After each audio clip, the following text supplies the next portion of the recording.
ये आहट है किसी की। कहानी का आगाज होता है एक घर से जहां दो चुड़ैल बहनें रहती थीं। लेकिन गांव वालों को ये मालूम न था कि ये दो बहनें चुड़ैलें हैं, क्योंकि इन्होंने कभी किसी को नुकसान नहीं पहुंचाया था। ये दोनों बहनें जब इंसान का रूप लेती तो वैसे तो ये बिल्कुल इंसान जैसी होती, लेकिन ये दोनों अपने बाल ना छुपा सकती थीं, क्योंकि इनके बाल बहुत लंबे थे। बड़ी चुड़ैल मनीषा थी, जो कि सब्जी वगैरह बेचती थी और खूबसूरत भी थी, और उसके बाल उसकी खूबसूरती को निखार रहे थे। जबकि छोटी चुड़ैल प्रिया भी बहुत खूबसूरत थी, लेकिन थोड़ी नटखट थी। लेकिन बाकी बच्चों के साथ खूब खेलती और मजे करती थी।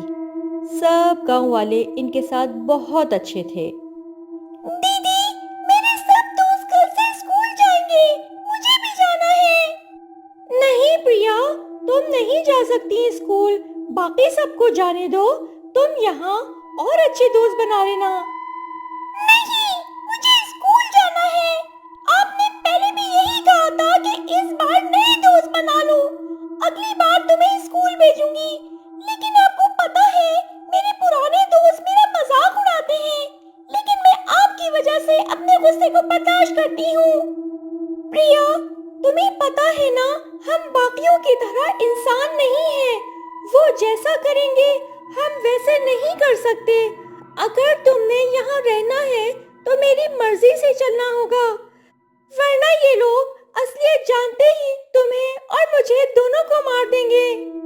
मनीषा की बात सुन के प्रिया को बहुत गुस्सा आता है, जिससे वो अपने असली रूप में आ जाती है और घर का सामान तोड़ने लगती है। मैंने कह दिया, मुझे स्कूल जाना है।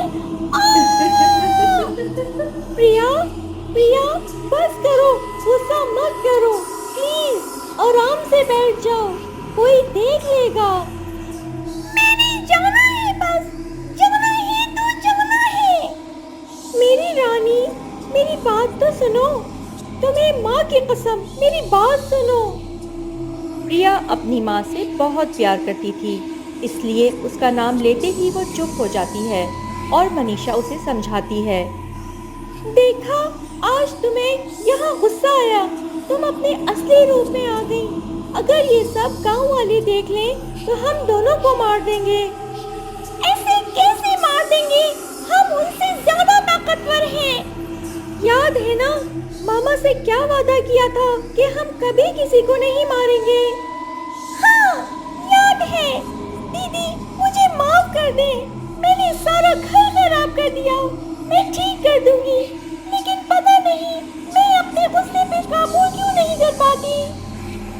मैं इसीलिए तुम्हें खुद से दूर नहीं जाने देती, क्योंकि तुमसे गुस्सा बर्दाश्त नहीं होता और हम गुस्से में अपने असली रूप में आ जाते हैं। यहाँ गांव में तो मैं तुम्हारे साथ हूँ, लेकिन स्कूल यहाँ से बहुत दूर है।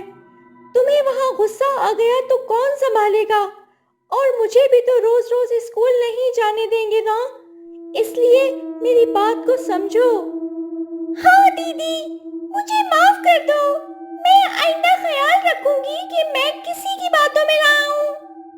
अच्छा, अच्छा, चलो अब हमने काम पे जाना है। मैं वहाँ सब्जी बेचूंगी और तुम लोगों को आवाज लगाओगी, या फिर दोस्तों के साथ खेलने भी जा सकती हो और वापस आके मैं तुम्हारे लिए तुम्हारा पसंदीदा खाना बनाऊंगी। प्रिया खुश हो जाती है और ये दोनों सब्जियां लेके मंडी की तरफ चल पड़ती हैं। रास्ते में उनको एक औरत मिलती है, जो कि इनके गांव की होती है और वो बहुत गरीब होती है। बेटा मनीषा, सब्जी बेचने जा रही हो? हाँ माँ, मैं सब्जी बेचने जा रही हूँ। तुम्हें कोई काम था क्या? बेटा, कुछ सब्जी वगैरह दे सकती हो क्या? घर में कुछ नहीं है बनाने के लिए। जैसे ही बेटा आएगा, मैं तुम्हें पैसे दे दूंगी। अरे अम्मा, कैसी बातें कर रही हैं? अगर आप पैसे ना दें तो कौन आपसे मांगेगा? मैं देती हूँ आपको सब्जी। मनीषा उस औरत को सब्जी देकर आगे चल पड़ती है और अपनी जगह पहुंच के सब्जी बेचने लगती है और प्रिया बच्चों के साथ खेलने लगती है। तो तुम हमारे साथ स्कूल नहीं जा रही क्या? नहीं, मैं अपनी दीदी को छोड़कर नहीं जा सकती। वो मेरे बगैर नहीं रह सकती।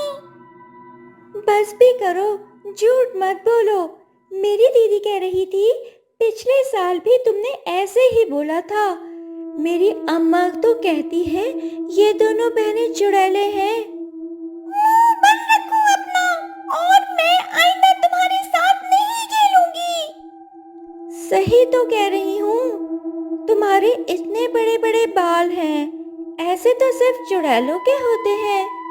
अपने दोस्तों की बातें सुन के प्रिया को गुस्सा आ जाता है और वो अपने असली रूप में आ जाती है, जिसको देखकर बच्चे डर जाते हैं और भाग जाते हैं, जबकि गांव वाले उसे मारने लगते हैं। मनीषा उसे बचाने के लिए आती है और उसे भी दो औरतें पकड़ लेती हैं और प्रिया को जला के मार देती हैं। अब मनीषा ये सब देखकर गुस्से में आ जाती है और अपने असली रूप में आ जाती है और जोर जोर से रोने लगती है। इतने साल मैंने और मेरी बहन ने आप लोगों को कुछ नहीं कहा, बल्कि हमेशा आप लोगों की मदद ही की है। और तुम लोग एहसान फरामोश। अब तुम लोगों को गिन गिन के मारूंगी, नहीं छोड़ूंगी मैं।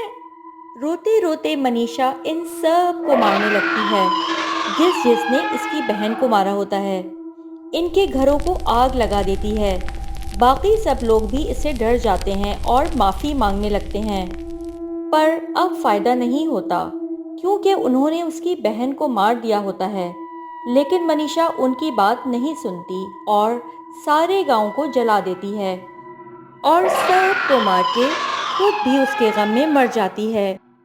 ऐसी मज़ीद वीडियोस देखने के लिए हमारे चैनल MK स्केरी स्टोरीज़ को सब्सक्राइब करें और बेल आइकन को दबाना ना भूलें।